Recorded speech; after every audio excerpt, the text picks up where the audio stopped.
my worth. I won't leave much behind to drag me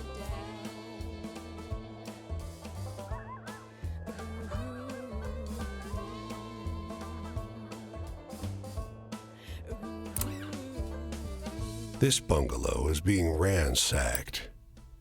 There's furniture piled in the front yard, ammunition heaped under the mailbox, and a crowd of clean-cut men ripping apart a car in the driveway.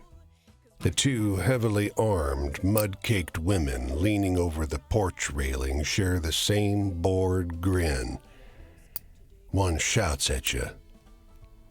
"Lend a couple innocent gals a cigarette?" You are about to hand her a smoke when those men draw pistols and shove you hard into the dirt.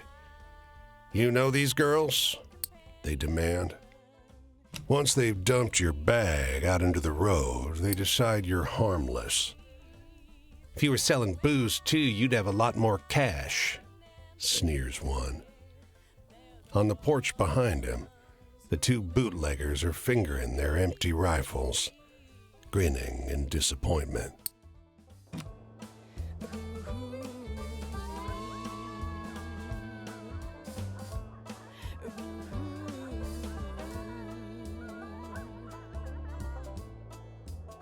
Well, I'm gonna cast my stones o'er the waters of this land, and by I'll see them far and long.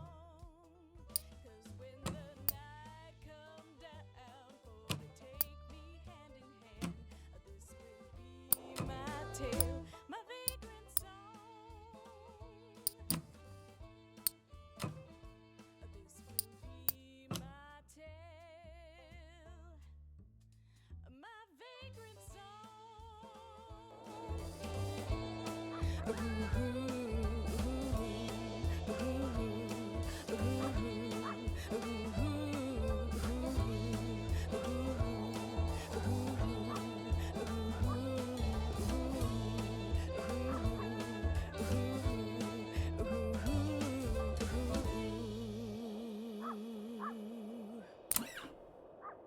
Off the road and into the woods, you can't help but come across this package by the old tree tied to a sturdy stick.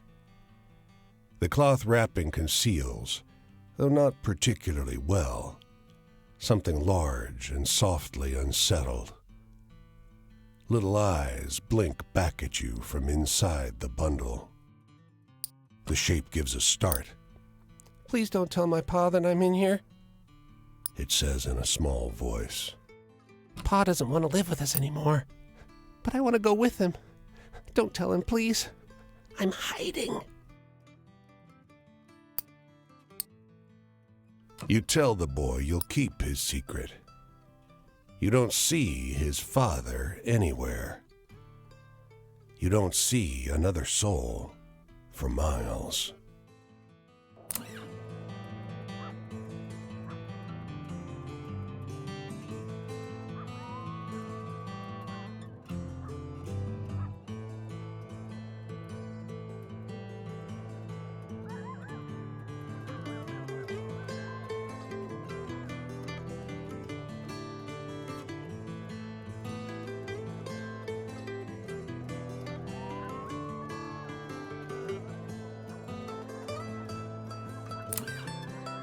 They don't come every year, you know.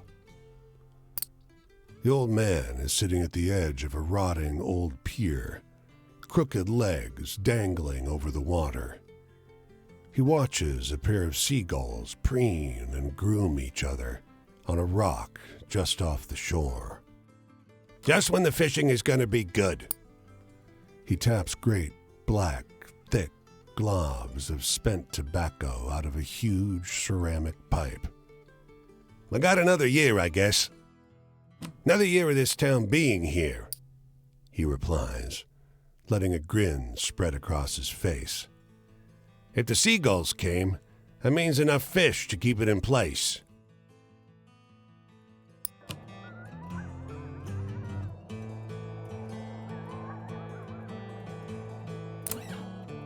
The woman walks the small town square with the poise of Betty Davis, a confident stride, and inimitable mannerisms elevating the sidewalk into a plush Hollywood carpet. And wrapped around her neck, a yellow velvet ribbon, bright as an ocean sunrise. You question a well-dressed man parked outside an oyster house. "Prudish woman. I took her on a fine date and she didn't remove so much as a ribbon. Excuse me, can you step back from the coupe? That's the spirit." You talk with a waitress smoking outside a diner. "Something funny about her. Just showed up one day. Doesn't work, doesn't live anywhere as far as I know. Just around. Myself, I'd love to know who made all her beautiful clothes." You ask the woman if you may join her at a public bench. "You may. Lovely outside, isn't it?" Her eyes are a beautiful shade of brown. Beneath the yellow ribbon, a thick, fibrous scar wraps around her throat. "Weather like this, it reminds me of Paris."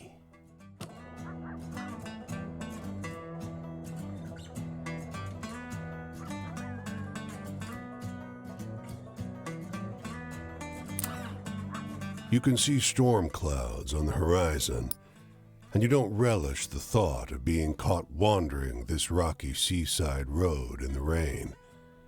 Fortunately, you find the lighthouse door open with a daunting staircase before you.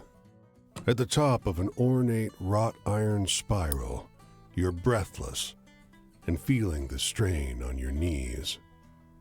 Rain already batters the walls outside.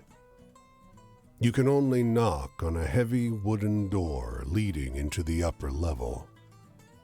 Muffled voices and light seep in beneath the door. "Looks like we got a visitor." Sounds like a man's voice, deep and rough. "Well, behave yourself. I'll open the door." Another man, this one with a higher, more sonorous voice. "I always behave myself." He feigns indignation, but his tone betrays affection instead. After a moment, the door unlatches from the inside and opens. The man before you is tall and muscular, with a hint of a paunch beneath his wide chest. The heavy iron knob on the door looks nearly dainty in his huge hand. "Didn't want to be out in this rain, did you? Come in." Despite the rough exterior, this room looks like a well-appointed parlor. There's a rug on the well-trod wooden floor and an enormously plush couch. And sat upon it is a stocky fellow grinning through a great hazel-colored beard. "Tea?" he offers, hoisting a teapot. "Oh, we manage." The tall one sits on the sofa, casually wrapping an arm around the other lighthouse keeper. "The quiet suits us just fine."